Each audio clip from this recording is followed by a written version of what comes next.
ನಾನು ನನ್ನ ತಾಲೂಕಿನ ಬಜೆಟಲ್ಲಿ ಮೊದಲನೇದಾಗಿ ನೀರಾವರಿಯ ವಿಚಾರದಲ್ಲಿ ಏನು ಅನುದಾನಗಳು ಕೊಟ್ಟಿದ್ದಾರೆ ಅದಕ್ಕೆ ಪೂರಕವಾಗಿ ಕೆಲವನ್ನ ಕೇಳ್ಕೊಂಡಿದ್ದೇನೆ. ಅದನ್ನು ಹೆಚ್ಚಿನ ಒಂದು ಆಶೀರ್ವಾದವನ್ನು ನಮ್ಮ ಮಾನ್ಯ ಮುಖ್ಯಮಂತ್ರಿಗಳು ಮಾಡ್ತಾರೆ ಅಂತ ನಾನು ಭಾವಿಸ್ತೇನೆ. ಎರಡನೇದು ಮೆಡಿಕಲ್ ಕಾಲೇಜ್ ಅಂತ ಕೇಳಿದ್ದೀನಿ ನನ್ನ ತಾಲೂಕಿಗೆ. ಸೊ ಹಾಗಾಗಿ ಅದು ಭಾಳಷ್ಟು ನಾನು ಕನಸೋದು ಒಬ್ಬ ವೈದ್ಯನಾಗಿ ಮೆಡಿಕಲ್ ಕಾಲೇಜನ್ನು ನನ್ನ ತಾಲೂಕಿಗೆ ತರಬೇಕು ಅಂತ.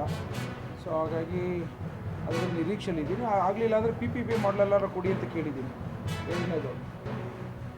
ಮತ್ತು ಮೂರನೇದು, ಇವತ್ತು ನನಗೆ ಬೋನಸ್ಸು 8 ತಿಂಗಳಿಂದ ನನಗೆ ಬೋನಸ್ಸು, ರೈತರಿಗೆ ಕೊಡೋಂಥ ಬೋನಸ್ಸು ಬಂದಿಲ್ಲ, ರೇಷ್ಮೆ ಬೋನಸ್ಸು. ಹಾಗಾಗಿ ಅದನ್ನು ಪರಿಪೂರ್ಣದಲ್ಲಿ ಬಜೆಟಲ್ಲಿ ಕಂಪ್ಲೀಟ್ ಮಾಡಿ ಅಂತ ಹೇಳಿದ್ದೇವೆ, ಹೆಚ್ಚಿಗೆ ಮಾಡಿ ಅಂತ ಕೇಳಿದ್ದೇವೆ ಬಜೆಟಲ್ಲಿ. ಇದ್ರ ಜೊತೆಗೆ ಮೊನ್ನೆಲ್ಲ ರೈತರುಗಳು ಬಂದು ಮುಖ್ಯಮಂತ್ರಿಗಳನ್ನ ಭೇಟಿ ಮಾಡಿದರು.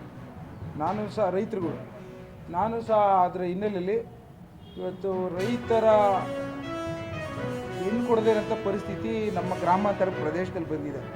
ಸೊ ಹಾಗಾಗಿ ಅದಕ್ಕೆ ಪೂರಕವಾಗಿ ಕಾನೂನಿನ ವ್ಯವಸ್ಥೆ ಅಡಿ ಏನಾದರೂ ಇನ್ಸೆಂಟಿವ್ಸ್ ಅಂತಾರಲ್ಲ, ಆ ಥರ ಕೊಡೋಂಥದ್ದಾಗಬೇಕು. ನನ್ನ ಮನೆಯಿಂದ ಒಂದು ಹೆಣ್ಣು ಮಗಳು ಒಂದು ರೈತನ ಮನೆಗೆ ಮದುವೆ ಆದರೆ ಆ ಸೊಸೆಗೆ ಏನಾರ ಒಂದು ಇನ್ಸೆಂಟಿವ್ಸನ್ನ ನನ್ನ ರಾಜ್ಯ ಸರ್ಕಾರದವ್ರು ಮಾಡಬೇಕು ಅನ್ನೋದು ಒತ್ತಾಯಪೂರ್ವಕವಾಗಿ ನಿಮ್ಮ ಮೂಲಕ ನಾನು ಆಗಲೇ ಲೆಟರ್ಗಳು ಬಂದಿದ್ದೇನೆ, ಕೇಳ್ತಾ ಇದ್ದೀನಿ. ವಿಸ್ಡಮ್ ಎಜುಕೇಶನ್ ಆಫೀಸಿಂದ ಆಲ್ಮೋಸ್ಟ್ 46 ಬೇರೆ ಬೇರೆ ಕಂಟ್ರೀಸ್ ಬಗ್ಗೆನೂ ಇನ್ಫಾರ್ಮೇಶನ್ ಕೊಡುವಂಥ ಪರಿಣಿತರು ಈ ಶನಿವಾರದಲ್ಲಿ ಇರ್ತಾರೆ. ಟೈಮಿಂಗ್ಸ್ ಮಾರ್ನಿಂಗ್ 10 o'clock ಸ್ಟಾರ್ಟ್ ಆಗಿ ಸಂಜೆ 4 ಗಂಟೆ ತನಕ ಈ ಈವೆಂಟ್ ನಡೆಯುತ್ತೆ. ದಾವಣಗೆರೆ ಅಷ್ಟೇ ಅಲ್ಲದೆ ಅದರ ಸುತ್ತಮುತ್ತ ಇರೋ ಎಲ್ಲ ಜಿಲ್ಲೆ, ಬೇರೆ ಬೇರೆ ಯಾವ ಊರಿಂದೆಲ್ಲ ಬರೋಕ್ಕಾಗುತ್ತೋ ಅಲ್ಲಿಂದೆಲ್ಲ ನಾವು ಅಲ್ಲಿಯ ಸ್ಟೂಡೆಂಟ್ಸ್ಗಳಿಗೆ, ಅಲ್ಲಿಯ ಪೇರೆಂಟ್ಸ್ಗಳಿಗೆ, ಮತ್ತು ಈವನ್ ಟೀಚರ್ಸ್ ಯಾರಿಗೆ ಜಾಸ್ತಿ ಇನ್ಫಾರ್ಮೇಷನ್ ತಿಳ್ಕೊಳ್ಬೇಕು ಅವ್ರ ಮಕ್ಕಳು ಸ್ಟೂಡೆಂಟ್ಸ್ಗೆ ಕೊಡುವಂಥವ್ರಿಗೆ, ಇವ್ರಿಗೆಲ್ಲರಿಗೂ ನಾವು ಈ ಮೂಲಕ ಆಹ್ವಾನಿಸ್ತಾ ಇದ್ದೇವೆ ಈ ಹೈಯರ್ ಎಜುಕೇಶನ್ ಪಾರ್ಟ್ನರ್ಶಿಪ್ ಹೊಂದಿದೆ. ಈ ಎಲ್ಲಾ ಯೂನಿವರ್ಸಿಟೀಸ್ ಮತ್ತು ಇನ್ಸ್ಟಿಟ್ಯೂಷನ್ಸ್ ವರ್ಲ್ಡ್ ರ್ಯಾಂಕಿಂಗ್ ಬಾಡೀಸ್ ಅಲ್ಲಿ ಸ್ಟೂಡೆಂಟ್ಸ್ಗಳಿಗೆ ಬೆಸ್ಟ್ ಸ್ಕಾಲರ್ಶಿಪ್ ತರಿಸಿಕೊಡುವುದು.